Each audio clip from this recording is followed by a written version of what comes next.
It's like a self-healing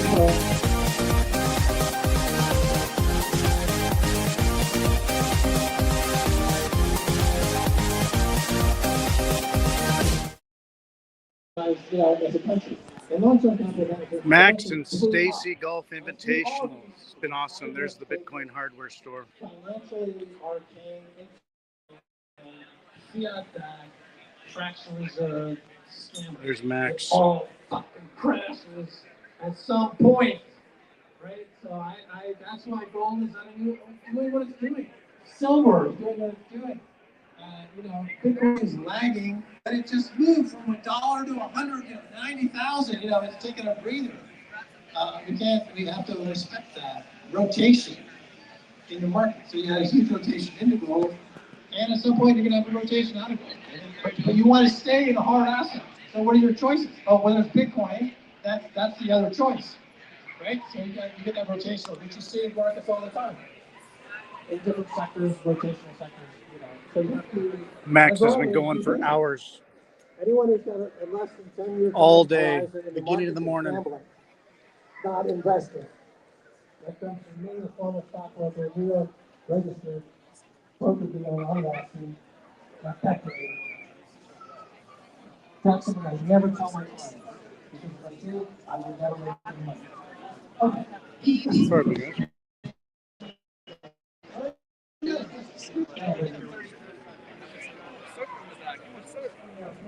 The infinity pool. Hole number 10 and 18. Two of the easiest holes on the course. This course is difícil. Muy difícil. Just recently renovated.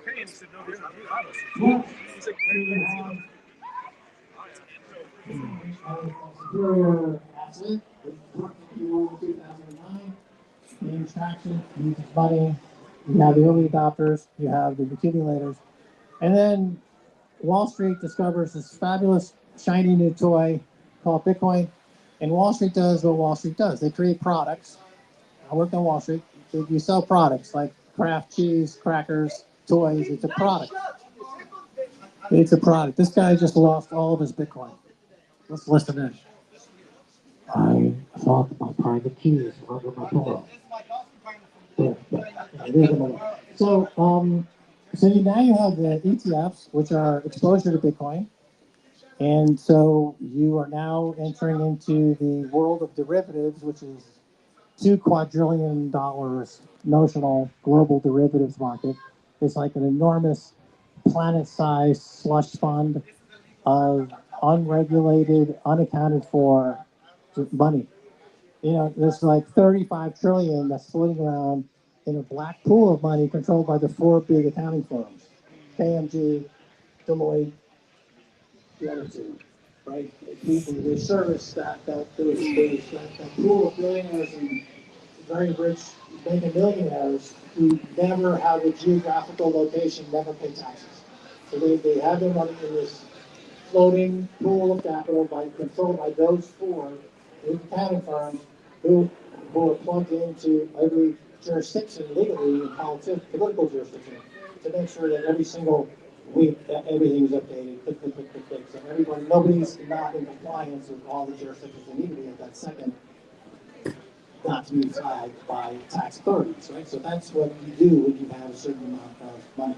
So that's a subset of this global $2 quadrillion derivatives market, which is why does that exist? Why is there $2 quadrillion worth of derivatives? Because quadrillion, that's right, it's 1,000 trillion, and because Wall Street works a lot of ways the way Hollywood works. So if you work in Hollywood and you're a producer, you get paid as a percentage of the budget of the movie. It doesn't make any difference if the movie makes money or loses money. If it's a $250 million movie that it's cost to produce, you get 1 or 2% of the budget as your fee.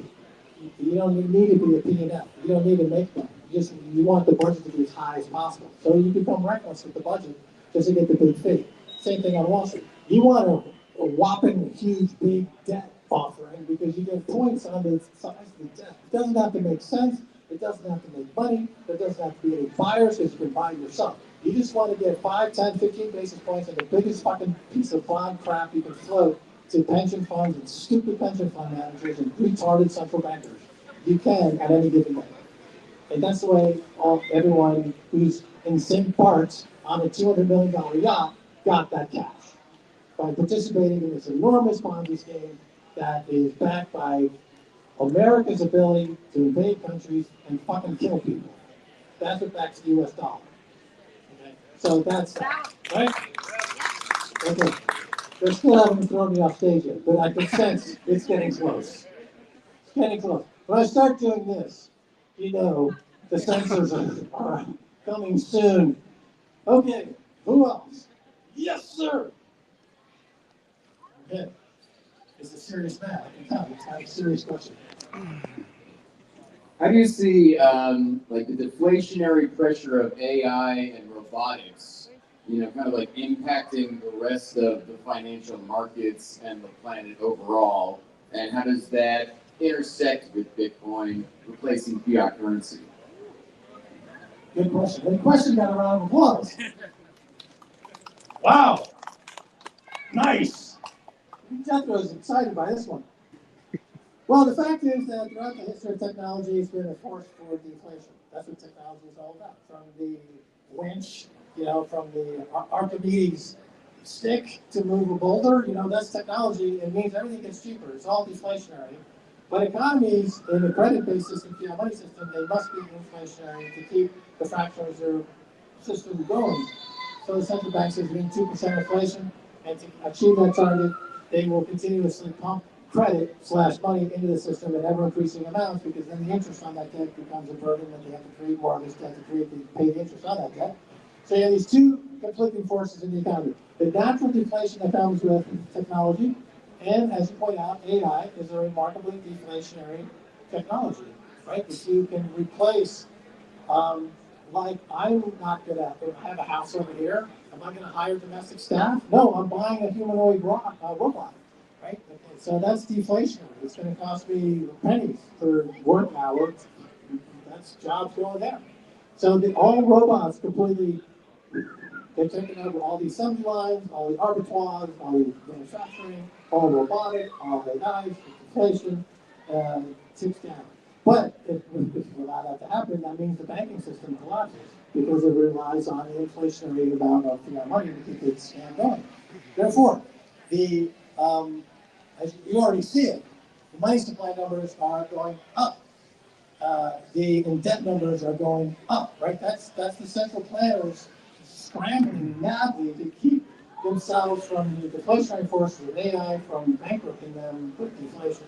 So they could only offset it with hyperinflation. AI could be hyper-deflation, and so we're going to have hyperinflation. So therefore, the basement trade, gold, silver, Bitcoin, you're already seeing gold. Gold is already telegraphing big inflation going down the pipe.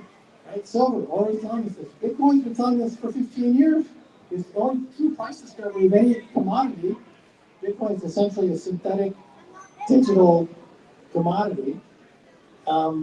Has been discounting this phenomenon of unbridled money printing for 15 years. So that continues. So then what happens is what we're seeing now. To try to control inflation, you got Trump invading Venezuela. You got, we're going to buy Greenland. Right? That's an attempt to control what's going to happen with the price of oil. They need to control as much oil as possible. Otherwise, oil is going to be back at $200 a barrel. Right? So that creates war. And war is always at the end of the fiat money Ponzi scheme. It's always war. It was World War I, World War II, throughout history. Rome, you print too much shit, you collapse, you cause wars. It's a suicide mission of printing. With Bitcoin, it's the only time in history that an individual can have their entire net worth stored safely, unconfiscatably, for no cost. Think about that. If let's say you're a rich guy and you want, oh, I'm going to protect myself against inflation. I'm going to buy a house. I'm going to buy gold. And the military comes and they confiscate your shit. It's up 5,000%, but you don't own it anymore. They cannot confiscate Bitcoin. But the cost of maintaining that shit is high. The cost of storing and insuring and transporting gold is high. The cost of maintaining real estate is high. The cost of hiring guards to guard your shit is really high. The cost of storing $1 billion worth of Bitcoin unconfiscatably on the Bitcoin blockchain is fucking zero. That's never, ever, ever been available in the history of the world, right? Same thing for here in El Salvador. Something a pupusa seller that's making $500 a month, they can put $50 down in Bitcoin. It's never going to lose purchasing power. It's only going to increase in purchasing power. And in 10 years, 15, 20 years, it's going to be out. It's going to put them in the top 5% of wealth owners in the country. Simply because and then no one can take it from them. It's unconfiscatable immediately. And the cost of storing it was zero. So that opportunity is here now for the entire country. Next question. You already had one. Are you afraid? What? Are you afraid? Afraid of? Afraid of your question? Should I be afraid of your question? I mean, it's just a question. I know everything. I've already established that. I am the oracle. It simply has, I have access beyond what Grok is capable of. Do we need more nodes on the network? More nodes decentralizing, protecting Yeah, of the course, network? more nodes the better. Everyone should have a node. The higher the decentralization, the better. And there's always going to be a push toward more nodes. Part and parcel with that question is there too much concentration in miners, right? Because if you have a 51% attack risk of over concentration of miners geographically, let's say with the pools, the mining pools, the slush pool, etc. Which is a legitimate question, but the game theory that's baked into the protocol tends to address that. Do you ever worry there aren't enough nodes, or that there should be more nodes? People should run nodes. People should run nodes. The more nodes, the better. The more decentralization, the better. Without question. Yeah. The decentralized network is better the more nodes you have. I like hearing that. Anyway, sorry. What? I just like hearing it. Rhetorical question. Oh, you like to ask rhetorical questions? Yeah. Like I'm not a troll. I'm not a troll. You're like a poet. Just like a speaker's corner in London. Yeah. Should people run nodes, friends? I want to tell people, run nodes. Run a node. Thy nodes, Run a node. friends. For thy nodes will set you free. Yeah. Hello. Oh, yes, Michigan man. Yes. Can you speak to mining over the next 3 years, pro con, challenges, opportunities? Bitcoin mining over the next few years? Well, it's all based on quantum energy. So you're going to see a trend toward those mini nuclear plants. I forget the acronym. Fusion. Right? They're like refrigerator-sized nukes. Yes. I think actually El Salvador is working on that. So that's where you get the future of mining goes, because it costs, it drops the cost, right? You got to get it cheaper. The cost of energy is the main component in Bitcoin mining. How at risk are the publicly traded miners now? Well, at risk in what way? Debt financing, currency impact. They are like any company with a big capitalization table with big debts, it's going to be subject to interest rate risk and all that, and various other types of risk. And so the miners are definitely overcapitalized a few years ago, and they went through a massive correction, and a lot of them got shaken out. Now, a corollary to that is that these miners are now transitioning or pivoting into data centers. Correct. So that means that you've got less of that equipment mining Bitcoin. So the hash rate drops. Right? So the beauty of Bitcoin, remember, Bitcoin is basically Adam Back's hash cash plus the difficulty adjustment. That's the only thing Satoshi added to existing technological discussion was to add the difficulty adjustment. That's the only real thing that Satoshi was originally as far as putting the whole stack together, okay, very novel. But the difficulty adjustment is what makes Bitcoin Bitcoin. So if you have this mass migration of mining from Bitcoin see, they got me, damn censor, over to data, then the difficulty adjustment kicks in, right? Then you get it drops, and the TikTok next block, and it keeps rolling over. I think, in my view, AI and Bitcoin are in competition with each other, in my view, because they're competing with energy. Most people think that they're either complementary, they go together, but there's I can go on at length why I take the opposite view that they're actually antagonistic, and it's a winner take all. Like you can't really have both because only one is going to control most of the energy. The energy control, and Do you see them consolidating? the miners. Yeah, probably.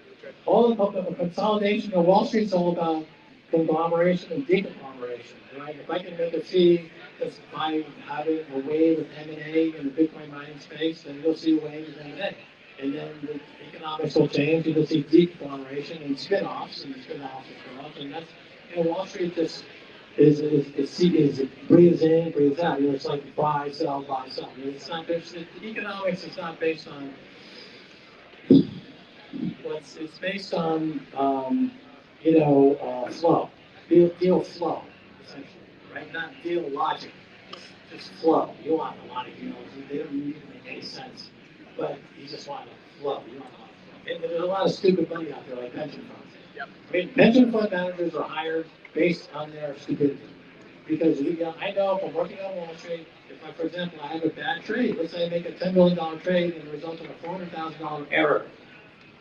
So now I stick that trade in my error account at the firm. Then I go to my pension fund for the teachers, or these huge, the one account CalPERS, right? It's huge, and they need to buy a 6% coupon government bond, and you're like, okay, I'll give you 6.7%, a mixed bag of treasuries, some junk, and some other shit. Don't worry about it. And I slip in a $400,000 loss into that structured piece of shit, and they dump it into their pension account, and they're just too fucking stupid to know because they're hired. Like Robert Citron, who was a famous pension fund manager, who came out in court. He was hired because he's a fucking dumbass, and that's his job, to be stupid. So the Wall Street guys like I can dump our mistakes into his pension account and then run away and make our yacht payment. It's like, if you're too stupid to buy this, I'm not, they're buying products at the market at a reasonable price. That speech from margin call. It's like, what? But you don't understand. Who are we going to sell these to? The same people we sell them all the time. But they're not worth any money. We're selling them to willing buyers at the market price. Ding, ding, ding, ding, ding. The buy loss is your game. 400 million at the market. 76. Hit the bid. Ding dong. 2 hours later, the industry's crashed. All those guys get fired. 2 weeks later, they're all hired back, and they do another scam. The new scam. It's not collateralized debt mortgage obligations. It's collateralized hamster sugar obligations. It's not 6.5%. It's 7.75%. Round and around and around. Oh, there's my book. Okay, I'll wrap it up with this. I will. This is the worst rated book on Amazon. It's called The Book of Banks. I'm the writer. Relentless Optimism in the Age of Bitcoin. It has a lot of my famous sayings in here, but I'll direct your attention to my favorite page in this book. Here it is. This is the money page right here. It says, nobody can jerk off to Rachel Maddow. I think those are words to live by. Thank you.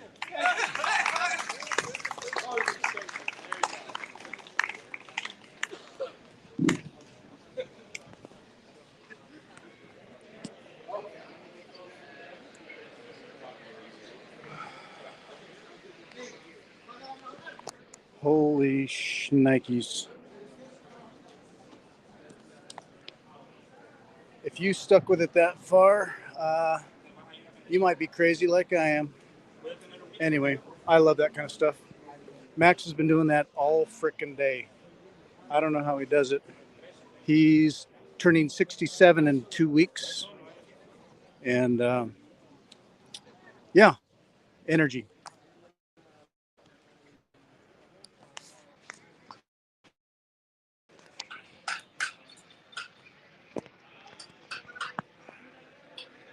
There's your helicopter if you want to go tour around the golf course. You can buy some houses up there. All these hills are going to have houses. They're building houses all around this golf course.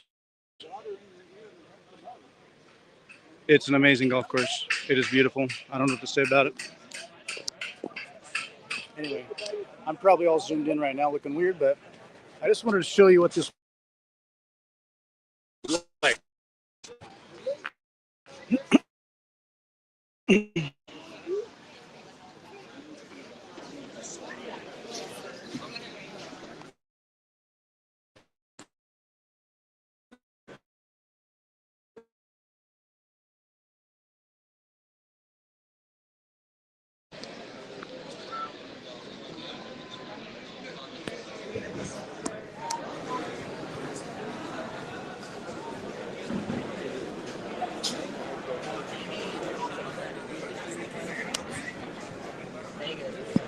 That's a negative.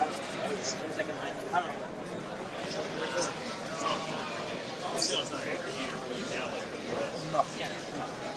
You want to be on camera? My parents owned the property 4 years ago. Here we are at the Bitcoin hardware store. We're live. Yeah, why? After it. Why? Ephraim. Are you going to play? Ephraim's here with the Bitcoin Go! hardware store. He's got I'll all be over there. the swag. Yeah, let me see. Tools. Fun, man. At least it's There's the MicroSeed right there. I just want to see the options. They're going to be selling the MicroSeed. Wanted to, brother. I Good mean, deal. if it makes sense, Comes yes. with a nice If it hammer. doesn't, there's no point. I mean, if Bunches. it's unlimited rebuy, it almost makes sense. What else we got there? We got the Seed or That's swag, it, which I usually pay Seed about signer, Jade, cold card, black clock. What are these little deals? I get very Camera covers. Cover your cameras. Got the cool Bitcoin glasses and the paid point of sale. Bitcoinize point of sale. Fresh me out. They come back. Then they come back. We've been here all day. It's been hot. You feel it done yet? Just about. My girlfriend's asking. That's what you like. I like When are you done? What time is it anyway? I don't. She sees me over there. I'm being a nerd here doing live video. I got a whole bunch of Max there.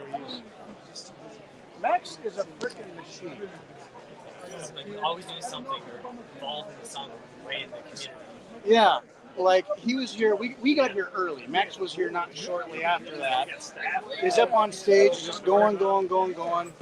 He had lunch, yeah, like maybe a half-hour lunch. I don't know. He was back, went again, went for another 2-3 hours, took like another 15-20-minute break, was back on stage, and he's still going. He's turning 67 in 2 weeks. So I hope when I'm that age, I just can rant and rave. Anyway,